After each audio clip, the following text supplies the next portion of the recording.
Bill ప్రవేశపెట్టేందుకు అనుమతి కోరతారు.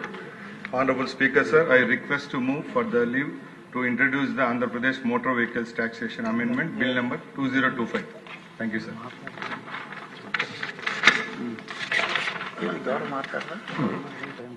మంత్రి గారి ప్రతిపాదన సభా సమక్షంలో ఉంది.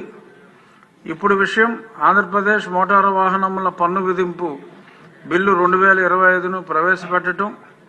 ఈ ప్రతిపాదనకు సుముఖంగా ఉన్నవారు అవును అనండి, వ్యతిరేకంగా ఉన్నవారు కాదు అనండి. అవునన్నారు, అందరూ అవునన్నారు. ప్రతిపాదన ఆమోదించటమైనది. బిల్లు సభలో ప్రవేశపెట్టబడింది. కాదు, దీని మీద చర్చ పెట్టరా? రవాణా శాఖ మంత్రి గారు ఆంధ్రప్రదేశ్ మోటారు వాహనముల పన్ను విధింపు సవరణ బిల్లు 2025ను పరిగణలోకి తీసుకునేందుకు అనుమతి కోరతారు. I request to move that the Andhra Pradesh Motor Vehicles Taxation Amendment, Bill 2025 be taken into consideration.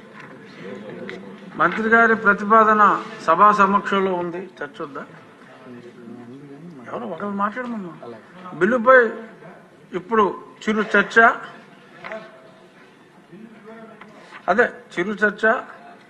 ఇప్పుడు ఈ బిల్లు సేలియంట్ ఫీచర్స్ ఏమన్నా ఒకసారి ఎక్స్ప్లెయిన్ చేస్తే అందరూ చదివి ఉండకపోవచ్చు.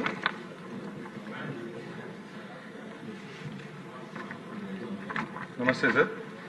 గూడ్స్ వాహనాల గ్రీన్ ట్యాక్స్ తగ్గింపు సార్. పర్యావరణ పరిరక్షకు తోడ్పాటు రాష్ట్ర ప్రభుత్వం పర్యావరణ పరిరక్షణ దృష్టిలో ఉంచుకుని వాహనాల వయస్సు ఆధారంగా వసూలు చేసే గ్రీన్ ట్యాక్స్ ను సవరిస్తూ గూడ్స్ వాహనదారులపై ఉన్న ఆర్థిక భారం తగ్గించే దిశగా కీలక నిర్ణయం తీసుకోవడం జరిగింది. వాణిజ్య వాహనాల వయసు పెరిగిన కొద్దీ వాటి వల్ల కలిగే వాయు కాలుష్యం, పర్యావరణ ప్రభావం దృష్టిలో ఉంచుకుని గ్రీన్ ట్యాక్స్ ను ఆచితూచి సవరించడం జరిగింది సార్.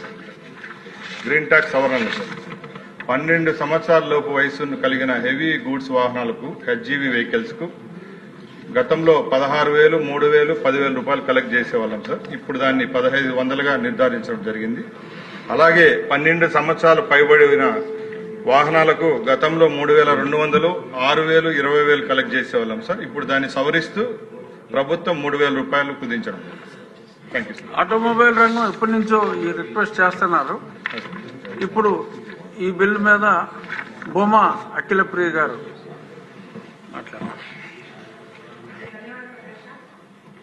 అధ్యక్ష, కూటమి ప్రభుత్వము మాటిచ్చిన ప్రకారం అధ్యక్ష వాహనదారులకి